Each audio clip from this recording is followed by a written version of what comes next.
Boa noite, gente. Tudo bem? Que introdução, hein? Ficaram preocupados? Não. Gente, hoje nós vamos falar sobre Abacuque. Quem conhece aí o livro do profeta Abacuque? Já ouviu falar? Já leu?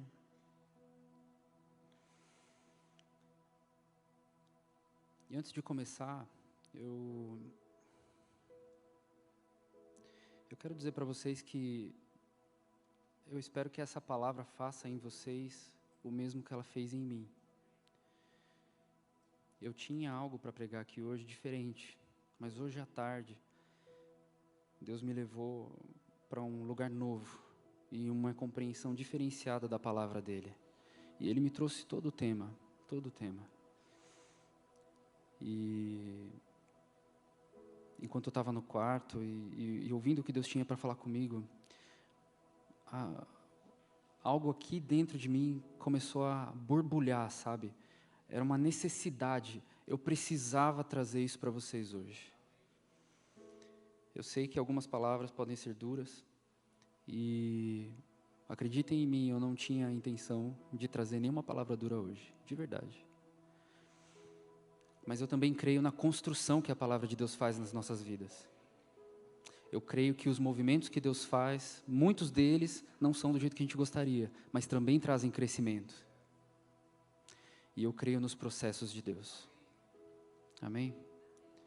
Bom, eu quero começar dando um contexto, tá? Um pano de fundo a respeito do profeta Abacuque. Como o pastor Jefferson falou, o profeta Abacuque era um profeta menor, considerado um profeta menor, não porque ele era menor do que os outros profetas, tá? Ele é menor porque o que ele deixou para a gente de material, que a gente tem sobre ele, é menos do que os demais profetas maiores, mas ele foi um profeta tanto quanto os demais. Mas qual a diferença do Abacuque? Enquanto a grande maioria dos profetas pregavam para o povo, recebiam a orientação de Deus e pregavam para o povo, Abacuque foi um profeta que falou só com Deus. Ele orou, falou com Deus, Deus respondeu para ele, e aí nós temos aqui o texto escrito que ele deixou a respeito dessa revelação que Deus deu. Mas, pelo menos registrado, não consta que ele foi pregar para as outras pessoas.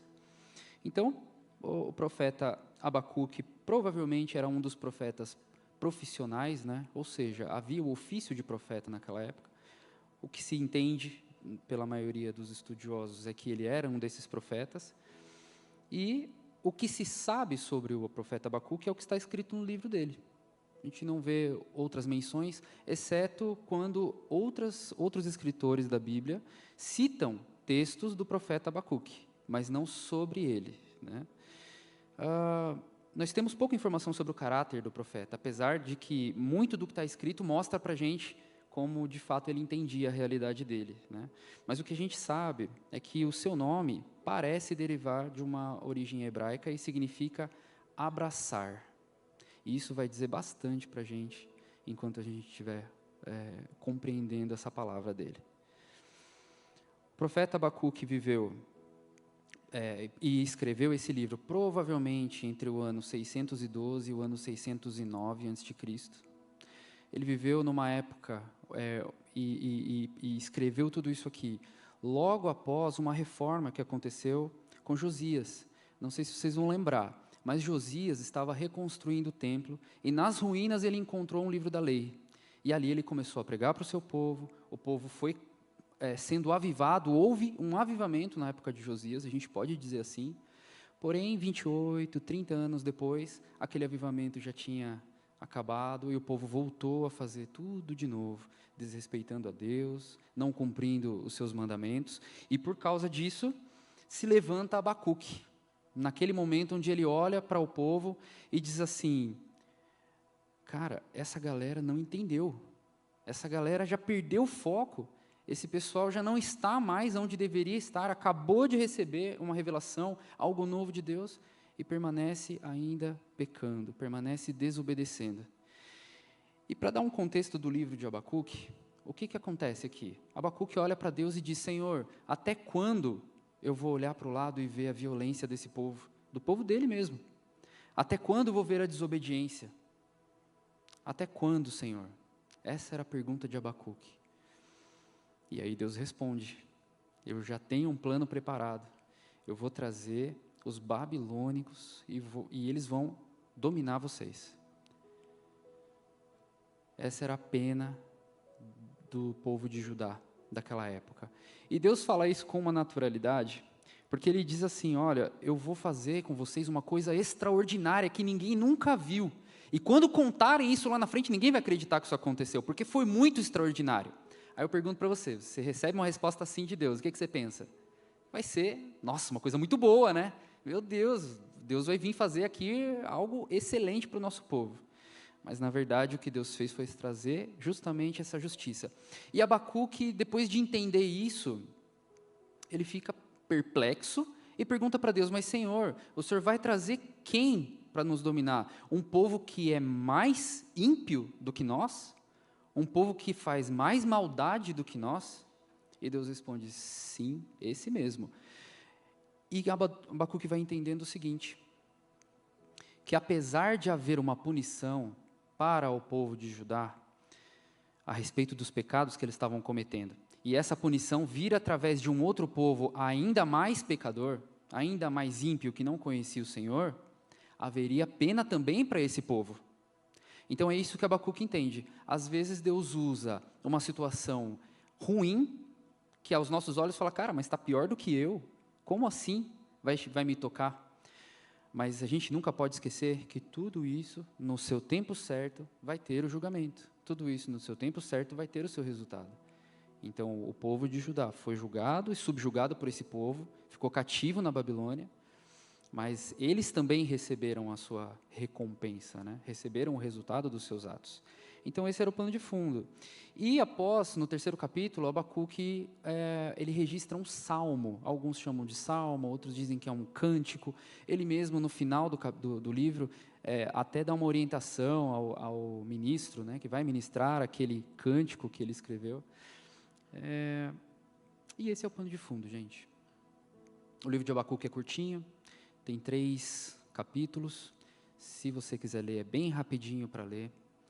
E recomendo que você faça isso para que Deus fale com você. É um livro que traz muitas verdades.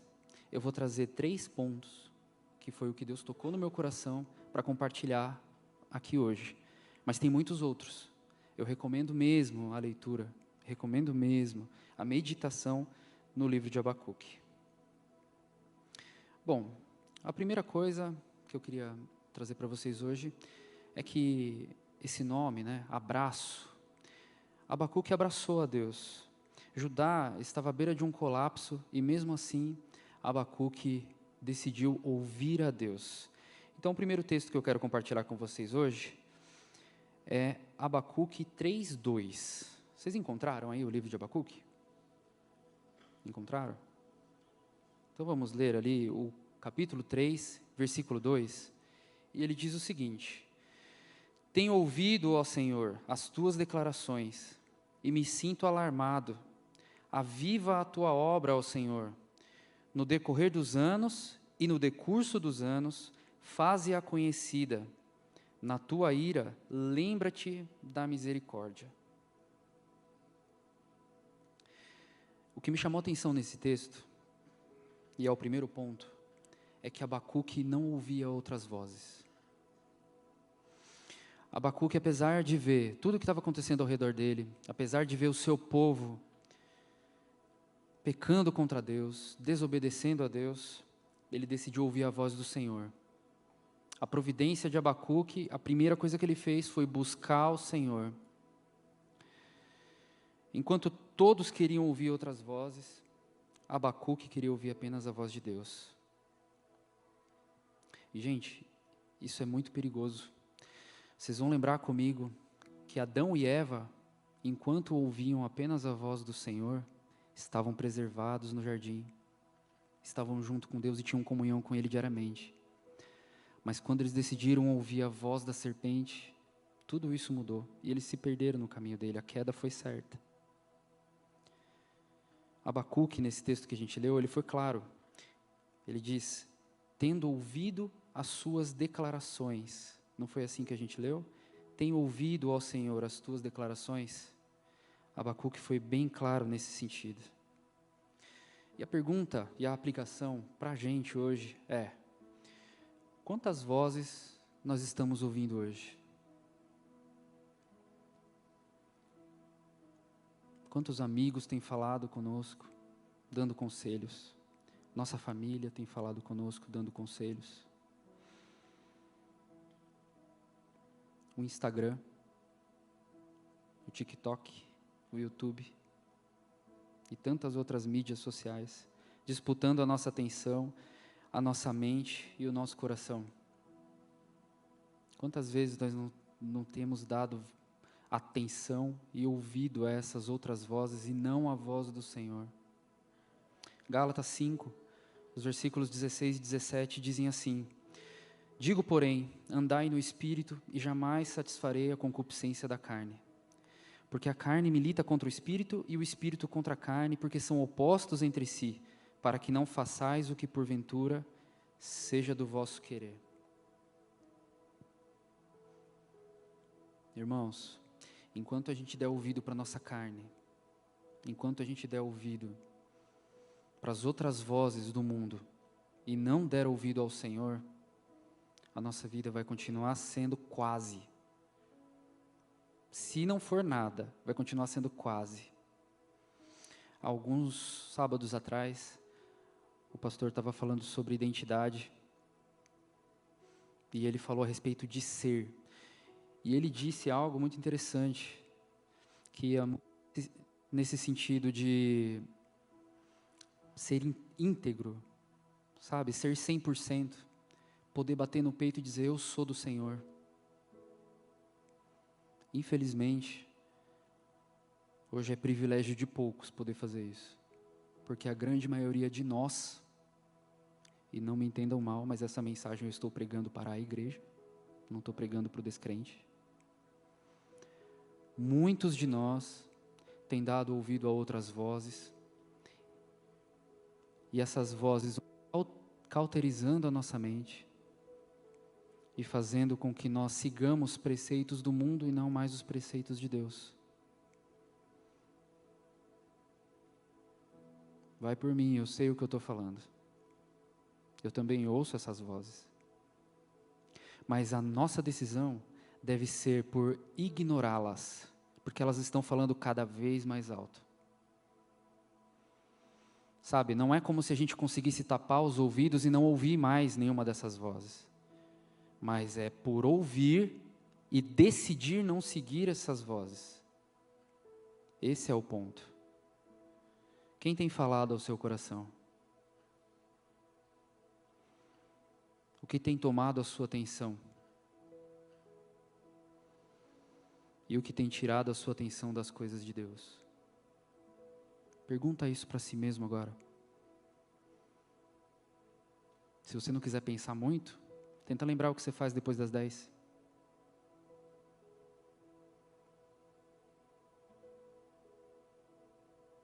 Tenta lembrar o que você fez hoje à tarde antes de ir para o culto. Quando você está de folga. Quando você não está na escola. Quando você tem um feriado, um fim de semana. Busca aí. Qual a sua prioridade? O que você tem ouvido?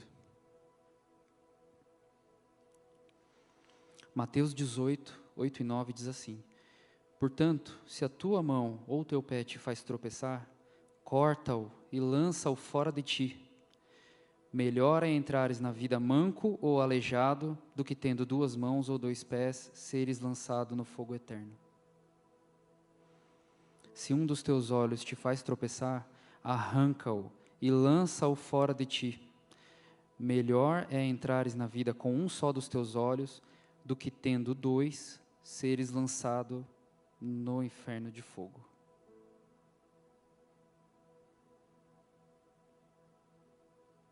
Não dá, gente. Não dá para ser um crente agente secreto 007, que ninguém sabe que você é cristão. Você anda lá, ó, agente secreto, ninguém sabe. Não dá. Cola para os outros, sabe?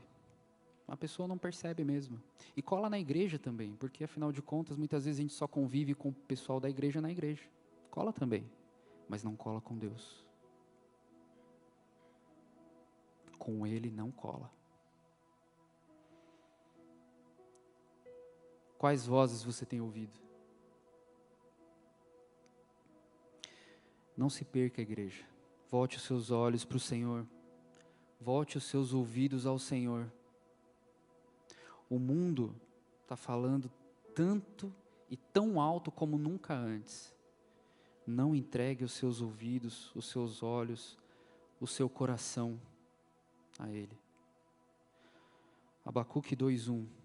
Por-me-ei na minha torre de vigia, colocar-me-ei sobre a fortaleza e vigiarei para ver o que Deus me dirá e que resposta eu terei à minha queixa. Quando Abacuque viu a situação do seu povo e entendeu que precisava buscar a Deus e buscou a Deus, a ação de Abacuque não foi de sair por aí tentando convencer as pessoas.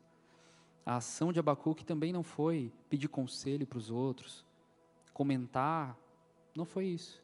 A ação de Abacuque foi: agora eu orei, vou me colocar na minha torre de vigia e aguardar a resposta de Deus. Abacuque decidiu ouvir apenas a voz de Deus. Ele se queixava a Deus e depois esperava a resposta de Deus. Era essa a ação de Abacuque. Deus, você não está vendo? Deus, olha isso. E depois ele esperava para ouvir a voz de Deus. E em quem nós temos colocado a nossa esperança hoje? De quem você tem esperado respostas? Sabe, hoje a gente tem um aplicativo e um programa chamado ChatGPT. Quem conhece? Tem resposta para tudo aquele negócio, né? Será que é num ChatGPT que a gente está buscando a resposta para as coisas da nossa vida? ChatGPT, qual faculdade eu tenho que fazer? ChatGPT, qual carro eu tenho que comprar? Qual é o mais econômico?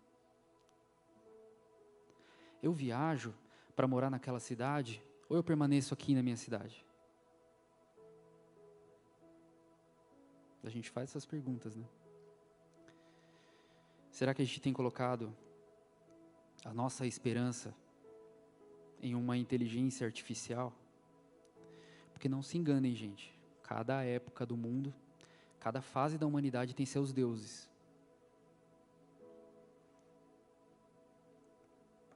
Eu converso com bastante gente e eu vejo que muitas vezes parece que as pessoas estão colocando sua esperança em uma inteligência artificial.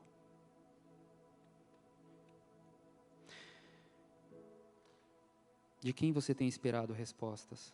Quanto tempo você tem passado no secreto, buscando pela resposta de Deus? Vocês vão perceber que tem muitas perguntas aqui. E, gente, algumas eu vou dar resposta, mas a grande maioria não. Porque eu acredito que todos aqui já saibam a resposta.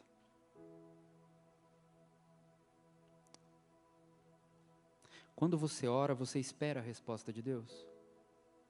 Ou você sai imediatamente quando a oração acaba? Senhor, obrigado pelo dia de hoje, obrigado por tudo que o Senhor me deu. Eu te peço, Senhor, eu preciso saber quem vai ser a minha esposa ou o meu marido. Tem muita gente aqui nessa fase, né? E aí, obrigado, Senhor, em nome de Jesus, amém. Aí Deus está tipo, agora que eu ia falar.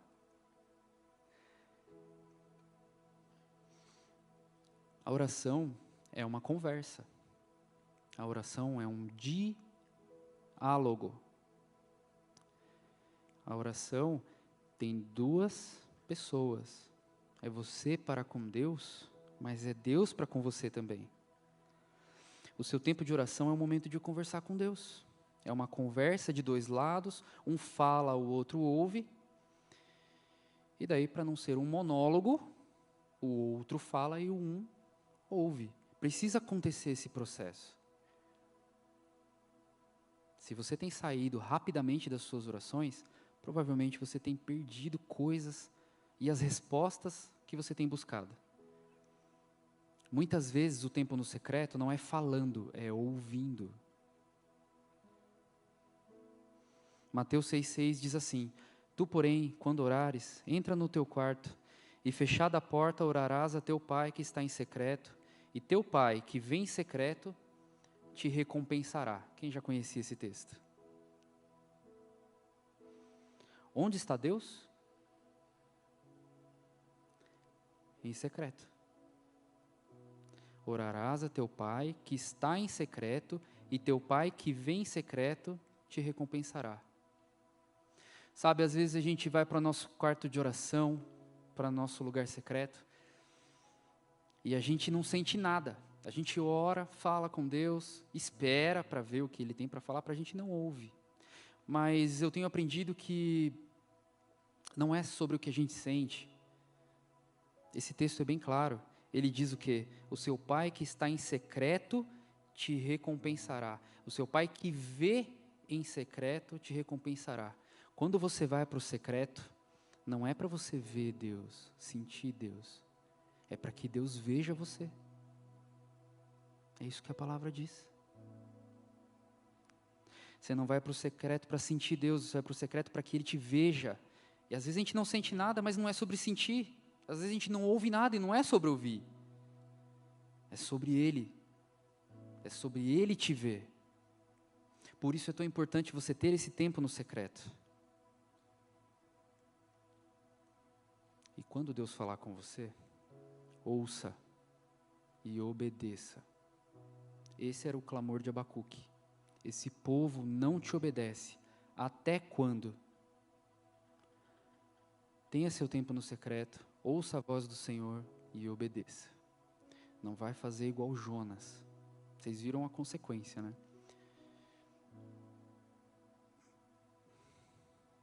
Amém, gente? Segundo ponto. Até quando, Senhor? Abacuque 1, dos versículos 2 a 4, diz assim: Até quando, Senhor, clamarei eu, e tu não me escutarás? Gritar-te-ei violência, e não salvarás. Porque me mostras a iniquidade, e me fazes ver a opressão? Pois a destruição e a violência estão diante de mim, há contendas, e o litígio se suscita. Por essa causa, a lei se afrouxa, e a justiça nunca se manifesta, porque o perverso cerca o justo, a justiça é torcida. Qualquer semelhança com a realidade de hoje é mera coincidência. A gente nem tem visto a justiça ser distorcida, né? A gente nem tem visto o nosso Brasil ser tomado por uma legislação que deveria ser justa, por isso se chama justiça, e não é. Era mais ou menos isso que estava acontecendo com o povo naquela época. E Abacuque não se conformava com a situação do seu povo, não se conformava com a sua nação. Abacuque não se conformava com o rumo das coisas, ele estava indignado. Indignado. Até quando, Senhor? E nós? Nós estamos indignados?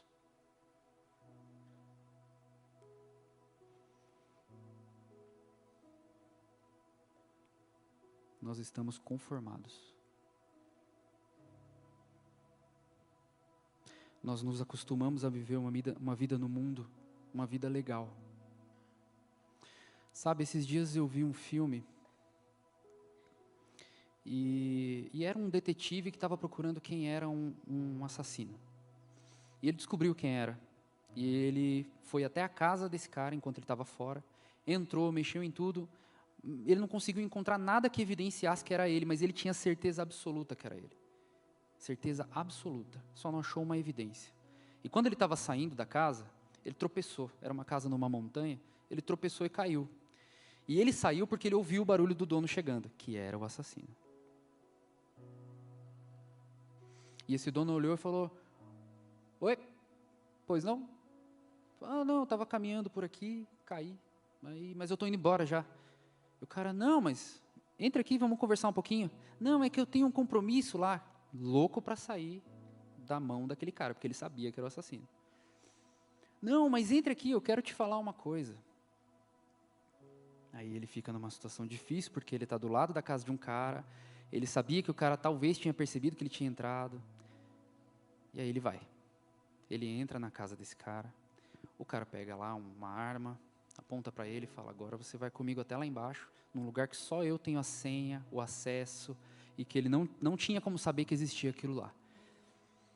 No subsolo, um monte de aparelhos e equipamentos de um serial killer. Quando ele olhou, ele falou, pronto, agora já era. Agora eu já entrei, agora não dá mais. E aquele cara amarrou ele, deixou ele todo preso lá, e ele já sabia que a morte era certa. E aí, aquele cara falou assim, agora vem a parte que eu mais gosto. Sentou de frente para ele, ligou uma câmera, ficou filmando, sentou de frente para ele e falou assim, eu gosto de conversar com a minha vítima. Antes de fazer as coisas, eu gosto de conversar com a minha vítima. E ele falou um negócio, que aquilo mudou a minha visão.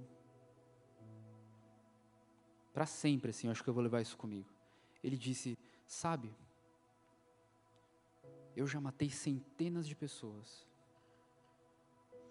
E eu nunca forcei ninguém a entrar aqui. Nunca. Todas elas vieram por vontade própria. Elas sabiam que eu estava com algum plano escondido. Elas sentiam. Todas relutavam um pouquinho. Mas todas entraram por vontade própria. Foi só eu insistir um pouquinho. Ele disse daí para a pessoa que estava na frente dele, para o cara que estava perto de morrer.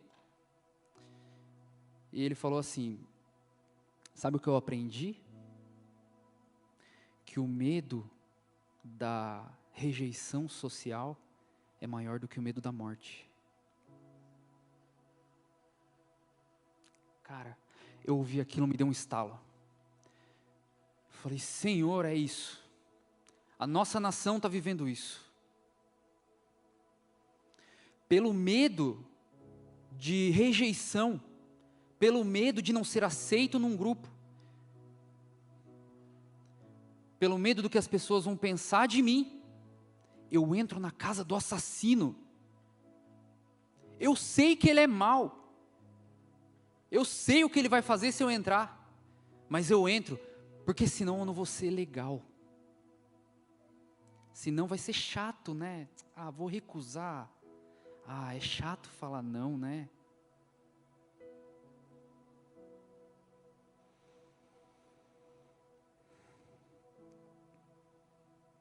O mundo está aí, gente.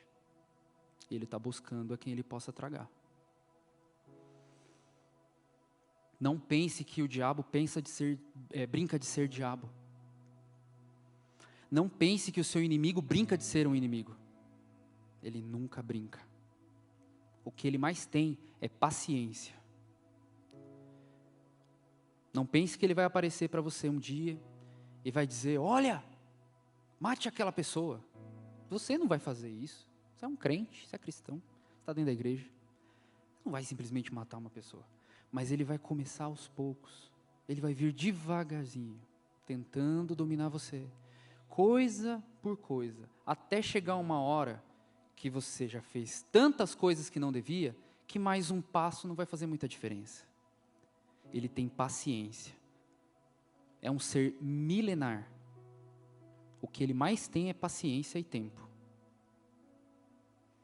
Aí você pode perguntar, por que ele faz isso? No final das contas, ele já perdeu, está escrito. Por que o diabo acorda todo dia, de manhã, se é que ele acorda, né? E ele vem para atacar você. Se ele já perdeu, se ele não vai conseguir nada. O diabo faz isso não para mudar o destino dele, ele faz isso para mudar o seu. O dele já está certo. Mas olha, eu como pai, eu sei o quanto dói você ver seu filho perdido, seu filho desviado, seu filho longe da palavra do Senhor. Eu sei o quanto dói. E eu sei que o inimigo ataca os filhos de Deus, porque ele sabe que é o que dói nele. Quando você ouvir uma voz diferente da de Deus, rejeite.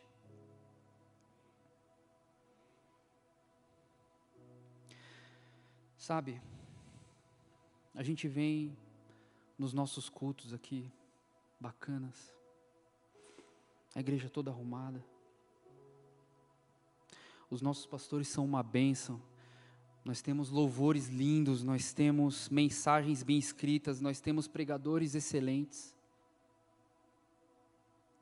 mas do lado de fora da igreja, e muitas vezes do lado de dentro das nossas casas, o pecado impera. Até quando?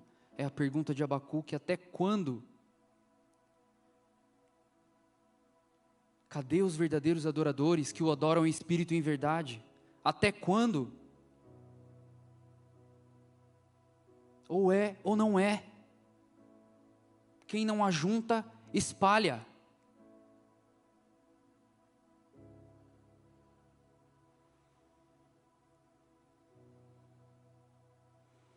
Eu trouxe uma imagem. O pessoal da mídia consegue colocar para mim, por favor?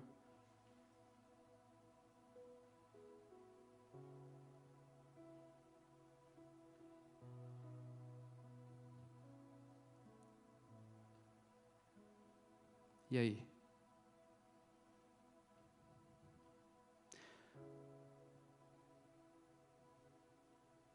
O diabo não precisa te tentar com luxúria, com ganância, com raiva, com preguiça. Ele não precisa mais fazer isso. As coisas mudaram de nome, elas mudaram de forma, mas elas continuam existindo. Ele continua pegando a cada um do mesmo jeito.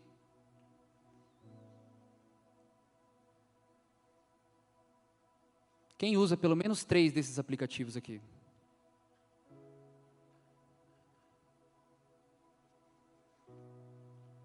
Sabe, tanto o aplicativo quanto a internet, eles são ferramentas. E assim como uma arma, se é usada por um policial, é algo muito bom. Mas se é usada por um bandido, é horrível. Eu não estou dizendo que a ferramenta é a inveja, o Facebook. Não é isso que eu estou dizendo. Eu estou dizendo que através do Facebook o inimigo trabalha na sua vida com a inveja. Eu estou dizendo que o inimigo trabalha a vaidade na sua vida por meio do Instagram. É isso que eu estou dizendo. Eu estou dizendo que quando você abre o seu Twitter e vê aquele monte de notícia, isso te levanta a raiva, a ira. É assim que ele trabalha no seu coração. Estou dizendo que quando você liga aquela sua série e maratona ela, quando você sabe que deveria vir ao culto, quando você sabe que deveria tirar tempo para a leitura da palavra, quando você sabe que deveria tirar tempo para o Senhor, mas você decide maratonar aquela série porque é legal, e é legal, mas eu estou dizendo que o inimigo pega você na preguiça, e não está fechado isso, muitas outras coisas acabam pegando a gente no nosso dia a dia. Essa imagem mostra para a gente que o inimigo continua usando as mesmas coisas para nos pegar, mas com estratégias diferentes. Estratégias diferentes. Hoje ele usa aplicativos para pegar você em tudo isso. Antigamente ele usava as guerras, antigamente ele usava os falsos profetas.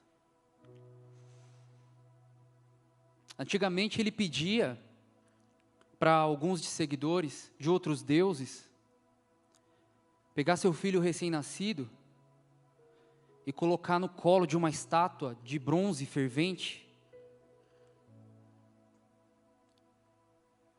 para ser entregue a ele como um ritual, como um sacrifício, como uma oferenda. Hoje em dia, não precisa mais isso. Quem aceitaria pegar um bebê e colocar no colo de uma estátua? Eu não aceitaria, vocês também não. É mais fácil fazer no útero, né? Ninguém ouve o choro do bebê, né? Não se enganem. O inimigo é o mesmo. Ele vem fazendo as mesmas coisas, mas mudou a roupagem. A estratégia dele é para atingir você. No passado eram eles. A estratégia do inimigo hoje é para atingir você.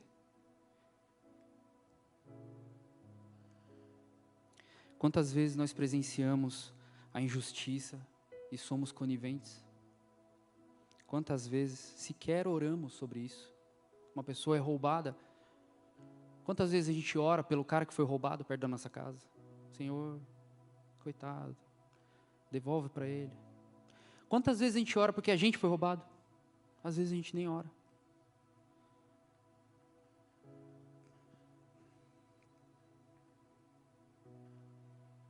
Esses dias eu soube de um jovem aqui na igreja. Esses dias eu soube que tem um jovem que não está vindo mais à igreja. Ele tem pais que não são cristãos. Ele tem pais que não são cristãos. E ele não está vindo à igreja porque os pais não dão dinheiro para ele vir. De ônibus. R$6 uma passagem. R$12 para ele vir e voltar e ouvir a palavra de Deus. Esse jovem não está aqui hoje. Eu já procurei.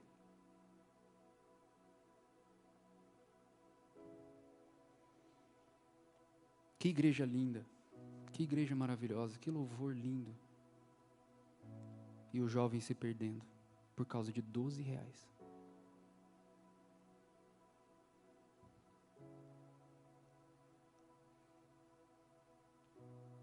Isso é aqui dentro, gente. Eu não estou falando de outra igreja. Já viu aquele pregador que chega aqui e fala assim, aqui não, né? Lá na minha igreja isso acontece, aqui não. Eu estou dizendo exatamente o contrário. É aqui. Isso aconteceu aqui. E eu não vou falar mais exemplos, porque eu acho que vocês já entenderam o ponto. Sabe, esses dias eu vi um experimento social. Um pastor se vestiu de mendigo e ficou na frente da igreja. E não falou nada. Ele só parou no muro da igreja e ficou lá, sentado. E as pessoas passavam por ele, algumas não davam bola, algumas olhavam, mas não faziam nada. E aí depois eu vi o resultado, e esse pastor veio pelo meio da igreja, subiu, tirou toda aquela roupa que ele estava, revelou que ele era o pastor, todo mundo falou, ei, glória a Deus e tal. E ele falou, agora eu vou mostrar para vocês o vídeo do que aconteceu. E aí, aquele vídeo na tela, algumas pessoas passaram mesmo direto no vídeo, mas outras pessoas chegaram para ele e falaram assim, viu, tem lugar lá dentro, você não quer sentar lá? E ele falava, só fazia assim e ficava quieto. Aí a outra pessoa falou, olha, eu trouxe um lanche para você. Aí ele recebeu e falou, obrigado. E virava o rosto para ninguém reconhecer. Daqui a pouco outra pessoa falou para ele, olha, aqui é uma Bíblia. Você conhece a palavra de Deus? Aí ele fez assim, aqui, leia, isso é para você. Você não quer entrar? E ele fazia assim, mas ficava parado. E assim foi o vídeo. E ele falou assim, obrigado, igreja, porque não tem sido em vão a pregação da mensagem. Obrigado, igreja, porque vocês entenderam a mensagem do Evangelho, a mensagem da cruz. Obrigado, igreja, porque vocês não ignoram aquele que passa necessidade. Glória a Deus, porque naquela igreja isso aconteceu. A pergunta que eu quero fazer para você, não é para vocês, é para você. O que você faria se você chegasse à igreja e tivesse um mendigo sentado para o lado de fora da igreja? Você seria do que passa reto? Porque ele está fedido? Porque ele está sujo? Ou você entraria, procuraria uma Bíblia, procuraria um lugar para ele, faria com que ele entrasse, cuidaria dele? Sabe, não é porque é um mendigo. O experimento social foi com um mendigo, mas enquanto a gente estiver olhando para o homem de terno e gravata e achando que ele merece mais do que um mendigo, talvez o Deus que a gente está pregando para ele não seja o nosso Senhor Jesus. Não é por isso que eu estou dizendo, não é por ser um mendigo, mas lá fora está passando gente agora. Agora. Quantas vezes a gente para convidar uma pessoa para ir para a nossa igreja? Tem gente morrendo e indo para o inferno.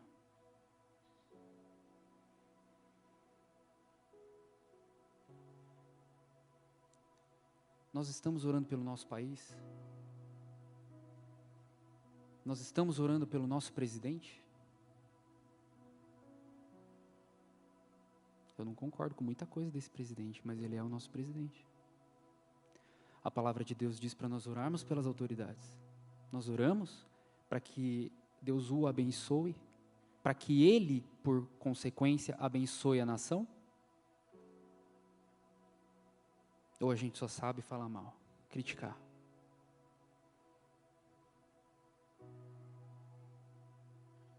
Abacuque, ele está indignado com o seu povo, porque mais uma vez eles tinham se desviado do caminho de Deus. E a pergunta dele era, até quando?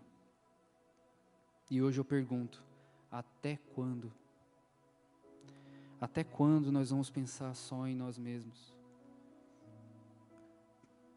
Enquanto tantos estão indo para o inferno lá fora. Até quando vamos deixar que isso aconteça?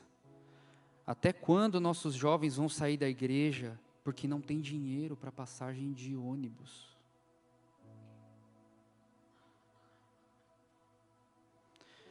Nós temos um som potente, uma iluminação profissional, microfones novos, uma estrutura exemplar, mas não cuidamos do pobre, da viúva e do estrangeiro.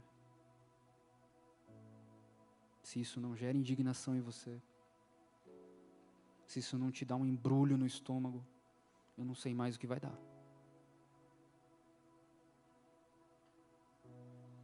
Até quando?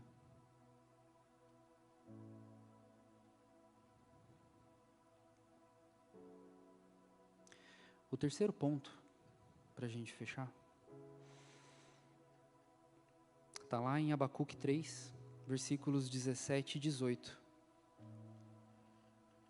E ele diz assim, ainda que a figueira não floresça, nem haja fruto na vide, o produto da oliveira minta, e os campos não produzam mantimento, as ovelhas sejam arrebatadas do aprisco, e nos currais não haja gado. Todavia eu me alegro no Senhor, exulto no Deus da minha salvação. Que palavra poderosa, né? Ainda que. Sabe, só diz ainda que quem está disposto a ir até o final.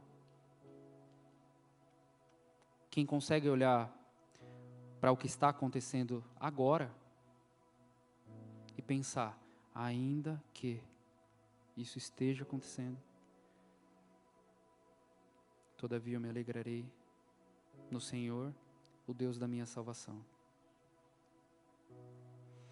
Ainda que dê tudo errado, ainda que essas coisas aconteçam, como está o seu coração?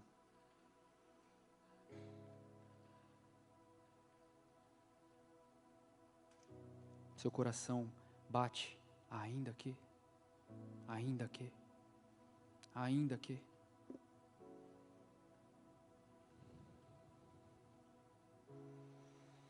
Abacuque está dizendo que não depende de fatores naturais. A nossa fé no Senhor, a nossa alegria no Senhor, ela não depende de fatores terrenos, mas depende exclusivamente de fatores do céu, depende exclusivamente de Deus.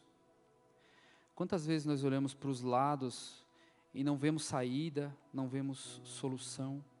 Estamos tão preocupados com o que está acontecendo ao nosso redor que não conseguimos enxergar o que Deus está fazendo. Abacuque entendeu que o mal que estava por acontecer era uma providência de Deus. E que Deus estava no controle de tudo.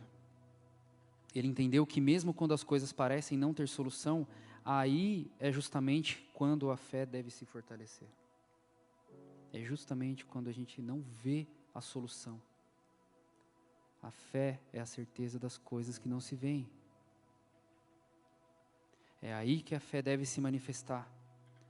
Abacuque 2,4. Eis o soberbo, sua alma não é reta nele, mas o justo viverá pela sua fé.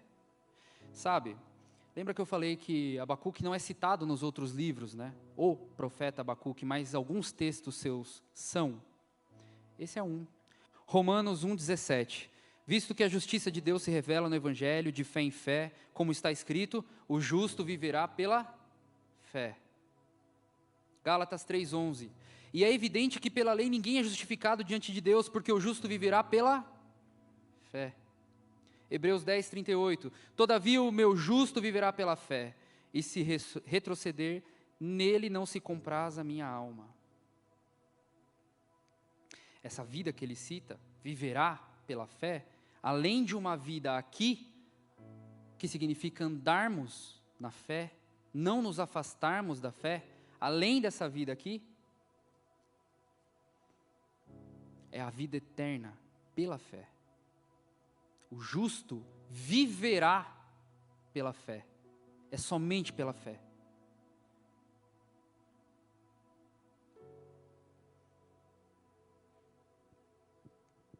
Todo o nosso contexto, às vezes, parece amedrontador. Parece que nós estamos sendo cada dia mais engolidos pela sociedade, engolidos pelo mundo. Eu sei que dá medo. Mas confiando em nosso Deus e no seu eterno amor, não seremos abalados. Já dizia Aníbal Soares, né?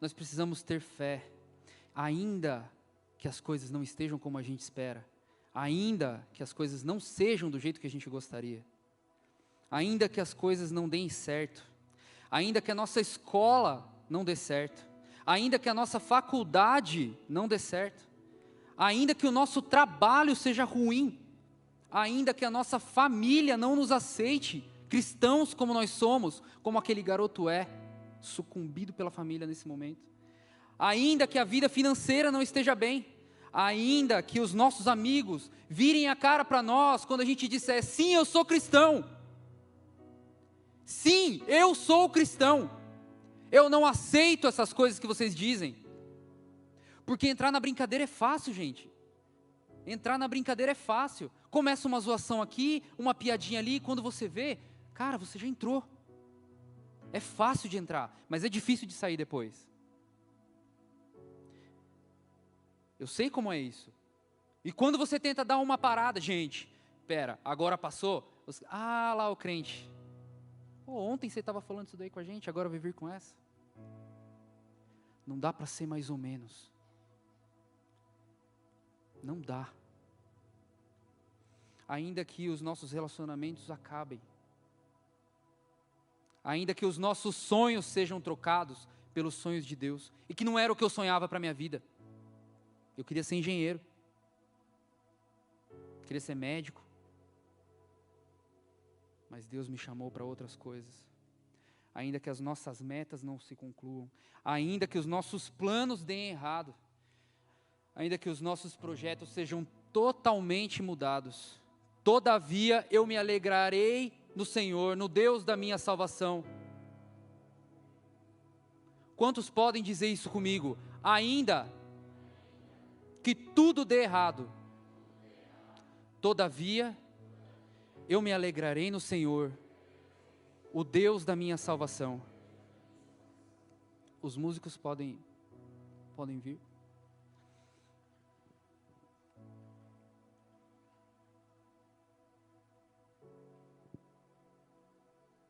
Eu sei que essa mensagem talvez tenha pego você de surpresa.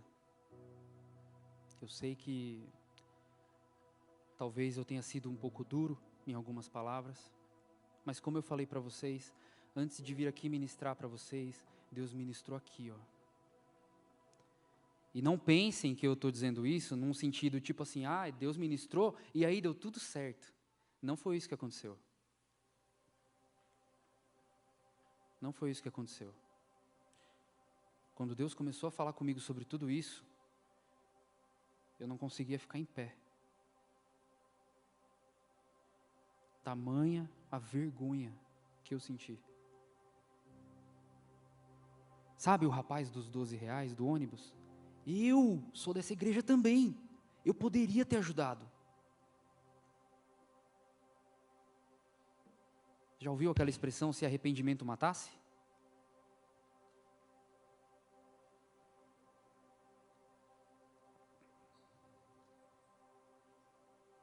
Agora você tem uma escolha. Você ouviu tudo isso. E você tem uma escolha. Você pode escolher abrir mão de ouvir tudo aquilo que o mundo tem pregado para você.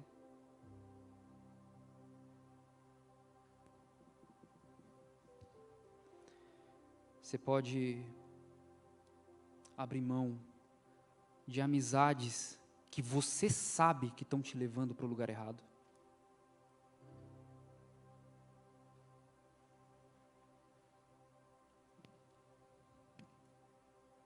Você pode abrir mão de sonhos que são só seus e que Deus já te falou que não é isso que Ele quer para você.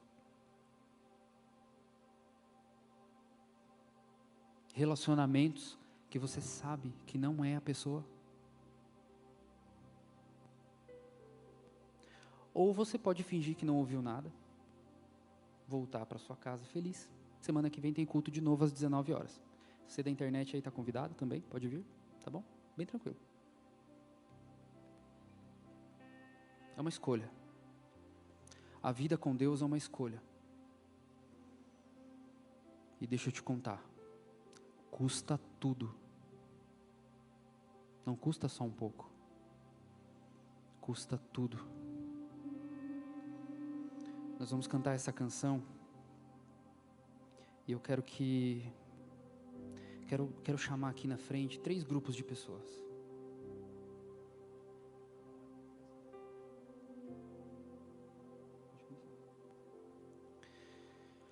Você que entendeu que precisa deixar de ouvir outras vozes.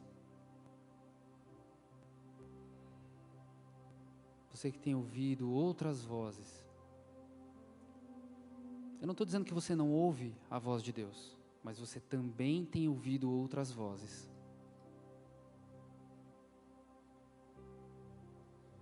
Esse é o primeiro grupo de pessoas. O segundo grupo de pessoas é você que entendeu que precisa se posicionar em Jesus. Não dá mais para ser mais ou menos. Não dá mais para ser quase.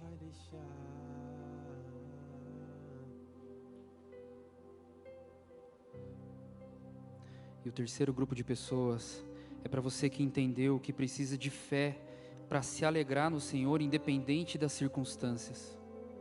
Eu não consigo, Pai. Eu não consigo, essa angústia não sai do meu peito e eu não consigo me alegrar no Senhor.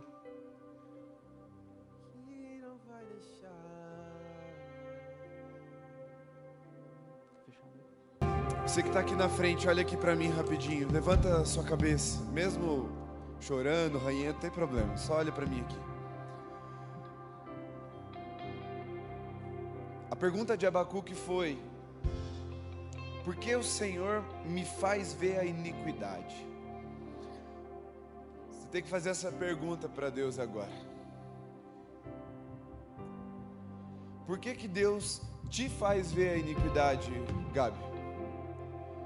Por que, Julinho, que Deus te faz ver a iniquidade? Hein, Carol? Essa pergunta talvez seja a chave de todo o livro de Abacuque, como o Dani trouxe aqui. Porque é muito fácil nós olharmos para a iniquidade que Deus está mostrando para nós e transformarmos ela numa responsabilidade do outro, ou na responsabilidade do coletivo. Então, para usar de exemplo o pregador, ele confessou um pecado. Deus mostrou para ele o rapaz dos 12 reais.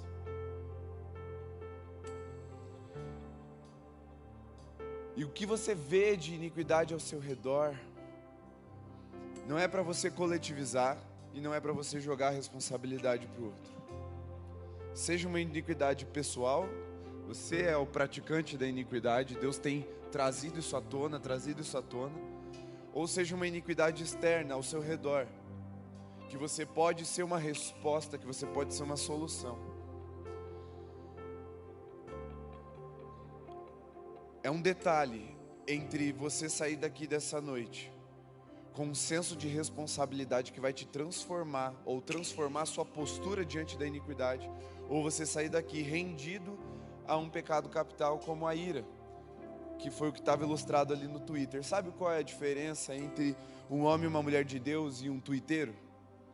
É que o homem e a mulher de Deus, ao invés de expor a raiva para o mundo enxergar e achar que isso vai redimi-lo, ele vai para o secreto, vai para o lugar da fortaleza, do lugar da presença de Deus, e lá ele expõe o seu coração e põe para o Senhor, igual Abacuque fez: Senhor, o Senhor não é o Deus santo? O Senhor não é o Deus bom? Então por que esse povo iníquo está vindo? E vai nos sobrepor. Leva para o Senhor em primeiro lugar, e do lugar secreto a redenção vai fluir através de você. Não se transforme num justiceiro, seja a justiça de Deus na terra. Porque a inclinação da nossa geração é achar que tweet redime, que compartilhar nos stories redime, que você botar um hashtag salve as baleias te redime. Não te redime. Não te redime. Mas se você dobrar o seu joelho diante do Deus vivo e clamar, e perguntar a Deus: por que o Senhor está me fazendo ver essa iniquidade? Talvez do teu quarto se levante um homem ou uma mulher de Deus tão cheio do Espírito Santo, pronto para trazer a resposta para essa geração. O que você precisa nessa noite é tomar uma decisão, um coração rendido ao Senhor e não rendido às suas emoções. Renda as suas emoções ao Senhor, para que elas sejam direcionadas para a obra do Senhor, para que a sua indignação, para que o seu senso de justiça não te faça uma pessoa amarga ou ranzinza, mas te transforme num profeta ou numa profetisa, que diante do Senhor intercede pelo povo, e que diante do povo traz a denúncia com a solução de preferência. Amém?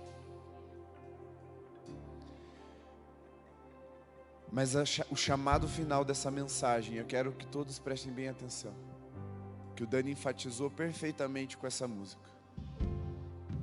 O chamado final é, mais uma vez, Deus nos dilatando com alegria. É Deus nos ensinando a nos alegrarmos, ainda que. Deus está nos ensinando essa noite que o mundo não precisa estar tudo bem para nós nos alegrarmos. Nossa alegria não é situacional. A nossa alegria não depende das coisas estarem acontecendo como nós gostaríamos que acontecesse. A nossa alegria está no Senhor. Porque o justo vive por fé. Fé é fidelidade. Eu ando fiel ao Senhor. Fique em pé. E eu quero te ensinar agora a profetizar diante de uma injustiça, diante de uma iniquidade. Fica aí, Dani, não desce não. Solta aí tua Bíblia, põe em cima do gasofilácio. Você vai fazer isso também. E se você está no seu lugar e entendeu ainda do Senhor, de vir à frente para se posicionar nessa noite, num lugar de dilatar o seu coração em alegria. Porque você está muito raivoso, muito indignado. Essa mensagem foi para todo mundo mesmo, porque só eu que se mexo nesse lugar. Talvez seu lugar seja aqui na frente. E eu vou te ensinar a profetizar agora. Olhos abertos. Se vierem lágrimas, deixa correr. Primeira característica de uma profecia: a verdade. Antes de qualquer métrica poética de um profeta, ele está apegado à verdade. Então você não pode sacrificar a verdade do que está no teu coração por uma oração bonita, só para encaixar numa oração um pouco mais palatável, mais fácil de ouvir no meio religioso. Não estou falando para você xingar palavrão aqui, não é isso, longe disso. Mas é você mostrar a verdade da tua indignação.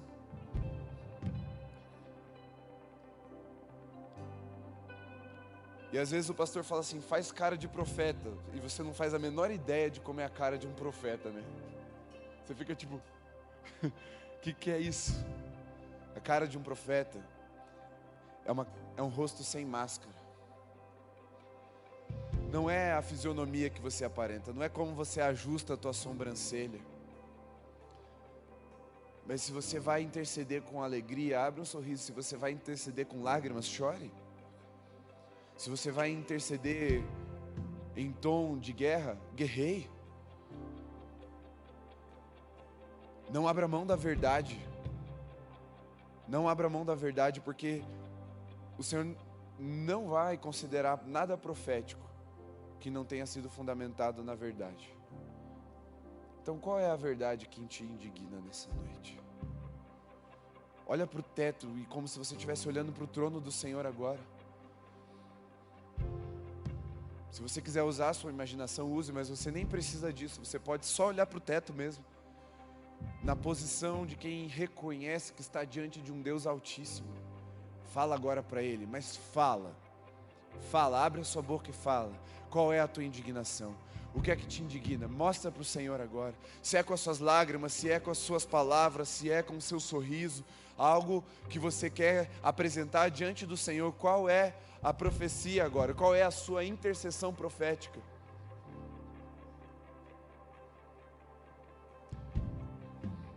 A segunda característica, e eu já sabia que isso ia se desenrolar assim, é que o profeta, ele não é tímido.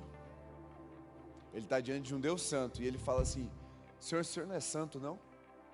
Então por que o ímpio está prosperando? Então por que os maus estão bem e os bons estão morrendo? Para profetizar, você não pode estar tomado por timidez. Timidez não é a pessoa introspectiva. Timidez é quem está com medo de falar. O profeta, ele não se intimidava nem com a santidade do Senhor. Ele a temia, mas isso não o parava. Ele falava: onde está a tua justiça, Senhor? E eu quero te desafiar agora. Olha bem para mim antes de você voltar a olhar para o teto, porque eu estou sendo bem prático aqui para te ensinar. Você pode fazer isso no seu quarto, você pode fazer isso na sua casa, você pode fazer isso na rua se você quiser. Verdade e intrepidez são características proféticas. Você não maquia a sua oração e você não se intimida quando for orar. Então agora você vai abrir a sua boca de verdade e falar. O que é que te indigna? Qual é a sua queixa diante do Senhor? Qual é a sua intercessão diante dele agora? Você pode fazer isso para te dar um pouco mais de postura de profeta. Levanta as suas duas mãos, olha lá para o teto e comece a orar agora. Em nome de Jesus, libere a sua intercessão profética agora. Mesmo se a minha família não se render a Jesus, todavia me alegrarei, todavia me alegrarei. Mesmo se os meus sonhos não se realizarem, todavia me alegrarei, todavia me alegrarei, todavia me alegrarei. mesmo se eu não passar no curso e na faculdade que eu tanto desejo, todavia me alegrarei, Todavia me alegrarei, todavia me alegrarei. mesmo se a resposta do Senhor não vier no tempo que eu desejo, cante com fé, cante com força, declare a sua perseverança no Senhor. Todavia me alegrarei, Ainda que eu não seja curado, ainda que eu não veja a provisão do Senhor chegar, todavia me alegrarei, todavia me alegrarei. Senhor, nós nos alinhamos à Tua palavra nessa noite, Pai, e declaramos com fé que ainda que a figueira não floresça, ainda que o resultado do nosso plantio, do esforço das nossas mãos, ele não dê fruto, ainda que venhamos a falhar, Todavia, o teu Espírito dilata o nosso coração com alegria. E no Senhor encontramos o nosso prazer. Porque nós não precisamos ver para crer. Somos a nação eleita, o sacerdócio real, o povo santo e adquirido pelo Senhor. Somos o justo que vive por fé. E em fidelidade andaremos ao teu lado até o fim de nossos dias, ou até que o Senhor ponha fim aos dias como nós os conhecemos.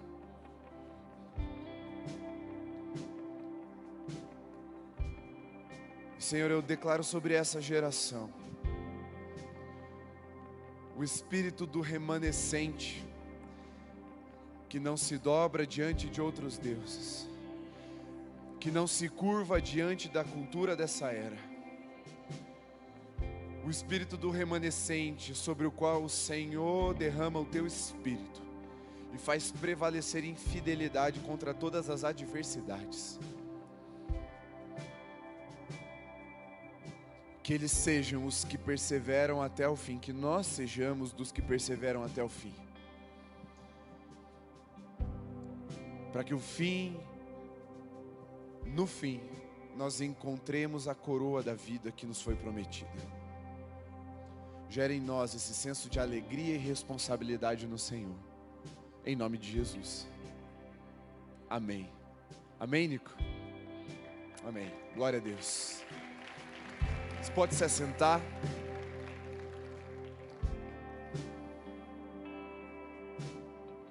Vem cá, Dani, você vai fazer a bênção final. Não senta não, fica aqui. Antes de dar a bênção final, pessoal, você que está em casa também, não desliga ainda. Presta atenção, semana que vem, é o primeiro sábado de dezembro. Pode sentar, você que voltou para o seu lugar, pode sentar. É o primeiro sábado de dezembro, dia 2 de dezembro. Nós estaremos em uma conferência, aqui mesmo. A Conferência do Espírito Santo. Ela começa sexta-feira à noite, às 8 horas. Continua no sábado à noite, às 19 horas, que é o nosso horário de culto normal. O pregador é um amigo meu, do fogo. E você precisa vir. E chamar mais alguém. E essa conferência, ela não é só da juventude, ela é para toda a igreja. Então você vai trazer a sua família. Você tem pai, você tem mãe, você tem irmãos, você tem filho, traz. Tá bom? Vamos como igreja buscar o mover do Espírito Santo, a direção do Espírito Santo para nós. O ano ainda não acabou. É o último mês. Mas a melhor coisa em toda a história da humanidade, toda a história da revelação vai acontecer no último dia. Então assim, eu sempre guardo mais expectativa para o final. Porque quem está nessa casa é Jesus. E quando Ele está na casa, ao contrário do que a maioria das pessoas espera, Ele guarda o melhor vinho para o final. João 2, depois leia. O ano ainda não acabou. Nós teremos cultos todos os sábados de dezembro, 3, 10, 17, 2, 9, 16. Dia 16 é o musical de Natal. Então você tem que chegar um pouco antes, mesmo horário, mas chega um pouco antes para pegar lugar. Aí no dia 23 e no dia 30 continuaremos com culto normalmente. Janeiro, todos os sábados teremos culto também. Nós não vamos parar esse ano, tá bom? Só que, então dia 2 de dezembro nós temos a Conferência do Espírito Santo. Dia 9 nós temos o encerramento oficial das atividades ministeriais. O culto não para, todas as outras atividades terão encerrado. Então nós vamos fazer um culto especial no dia 9. E a gente fecha a série Profetas do século 21. Tá bom? Beleza? Tá claro, gente? A gente vai colocar isso no Instagram depois. Mas é importante que você entenda. Por quê? Preciso que você espalhe isso, que você divulgue, que você converse com as pessoas. Porque, normalmente, você esquece do que aconteceu se você não fala sobre o que você ouviu. Então, fale sobre isso com as pessoas, converse, que vai ter programação normal. tá? Porque senão terça-feira no Pergunte ao Pastor, a primeira pergunta vai ser: quando que o Holy para esse ano? Não para, tá bom? Então estou dizendo que não para, beleza? Fechou então, mas dia 9 o culto especial de encerramento. O retiro de adolescentes, galera até 17 anos, nós já abrimos as inscrições. Quem tem que procurar? Qual a orientação que eu dou? A Carol Guaitá e a Laura. Fiquem em pé as duas, em cima da cadeira. Ali, ó. Laura, pode subir mais um pouco. Pode sentar. Se você tem até 17 anos, procura hoje. Ah, mas eu tenho que falar com os meus pais. Procura elas antes e depois você fala com seus pais. Você só dá a conta para eles pagarem, beleza? Faz a inscrição e depois dá a conta para eles pagarem. O retiro já está lançado. Outsiders, está ali, ó, o QR Code para você fazer a sua inscrição, beleza? É isso, né, amor? Mais alguma? Ah, é. A gente ainda tem algumas camisetas do New Dawn. Se você tem um desejo de comprá-las, estão em promoção de Black Friday agora, beleza? É o Saturday, não, Black Saturday. Nossa, ficou feio, né? Black Sabbath fica outra coisa, deixa quieto. Vamos fazer, então, sábado do desconto, pronto. Então você pode comprar, só tem 2 tamanhos, né? Eu acho que é P e M, mas verifica lá. Tem G? Então tem G. Tá R$40 a camiseta. Pra gente liquidar ainda esse final de ano e em janeiro a gente já lançar uma nova coleção, beleza? De dezembro? Então tá, a gente vai ter um acampar dentro aqui do ZIL no dia 8 de dezembro. O que é o ZIL? É os adolescentes até 17 anos, tá bom? Os velhos fica tranquilo, você não precisa ficar acordado a noite toda na igreja. Você vai dormir em paz.